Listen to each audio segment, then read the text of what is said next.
Telugu Desam party 43వ ఆవిర్భావ దినోత్సవ శుభాకాంక్షలు అందరికీ.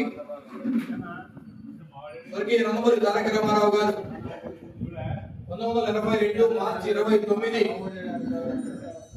న్యూ ఎమ్మెల్యే కార్డ్స్ లాంచ్ లో తెలుగుదేశం పార్టీని అనౌన్స్ చేయడం జరిగింది. తదనంతరం 9 నెలల్లో ఎన్నికలు వస్తే ప్రపంచ చరిత్రలో, ముఖ్యంగా భారతదేశ రాజకీయ చరిత్రలో పార్టీ స్థాపించిన 9 నెలల అనతి కాలంలో అధికారంకి వచ్చిన పార్టీ లేనే లేదు. స్వర్గీయ నందమూరి తారక రామారావు గారి నాయకత్వంలో ఆయన ఆవిర్భవింపజేసిన పార్టీ ఈ తెలుగుదేశం పార్టీ ఎన్నో ఒడిదుడుకులను చూసింది, అధికారం చూసింది, ప్రతిపక్షం చూసింది. పార్లమెంటులో ఒక ప్రాంతీయ పార్టీ ప్రతిపక్ష హోదాను చూసింది. అదేవిధంగా ఆంధ్రప్రదేశ్ లో 23 సీట్లతో కూడా చూసింది.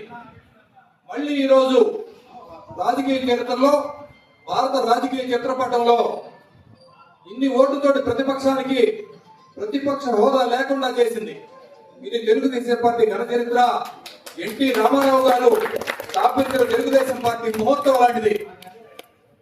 ఆ ముహూర్తం రోజు మీరు సంతోషంగా చెప్పగలరు.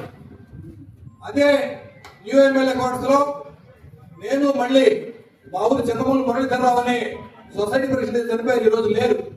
పార్టీ ప్రకటించిన రోజు మేము చాలా చిన్నపిల్లలం కానీ 23 సంవత్సరాలే కానీ ఆ ప్రకటించిన రోజు మేము కూడా ఆ స్థానంలో ఉన్నాం. మేము ఉత్సాహంతో వెళ్ళాం. మళ్ళీ రాత్రికి మళ్ళీ తిరిగి వచ్చాం తెల్లారపాటికి ఇంటికి.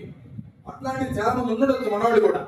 అట్లా ఎక్కడికక్కడ ఆ రోజు లాంచ్ లో నిన్న తెలుగుదేశం పార్టీ దినదినాభివృద్ధి చెందుతూ మళ్ళీ 9 నెలల కాలం అధికారంలో తీసుకొచ్చిన స్వర్గీయ ఎన్టీఆర్ ఆయన ఈ జాతీయ రాజకీయాల్లో వెలుగొందారు, ప్రధానమంత్రులు నిర్ణయించారు. మరి ఈనాటి మన ముఖ్యమంత్రి తెలుగుదేశం పార్టీ జాతీయ అధ్యక్షులు నారా చంద్రబాబు నాయుడు గారు మనం చూశాం. ప్రధానమంత్రులు నిర్ణయించారు, రాష్ట్రపతులు నిర్ణయించారు, కేంద్రంలో కీలక భూమిక పోషిస్తున్నారు ప్రస్తుతం కూడా. ఈ రోజు కూటమి పార్టీ అధికారంలో ఉందంటే అందరూ సమైక్యంగా ఈ రోజు తెలుగుదేశం పార్టీ, అదేవిధంగా బీజేపీ, జనసేన పార్టీలు కూడా గవర్నమెంట్ ముందుకు తీసుకెళ్తా ఉన్నారు. ఇలాంటి పరిస్థితుల్లో తెలుగుదేశం పార్టీకి మనందరం అండగా ఉండాల్సిన అవసరం ఉంది.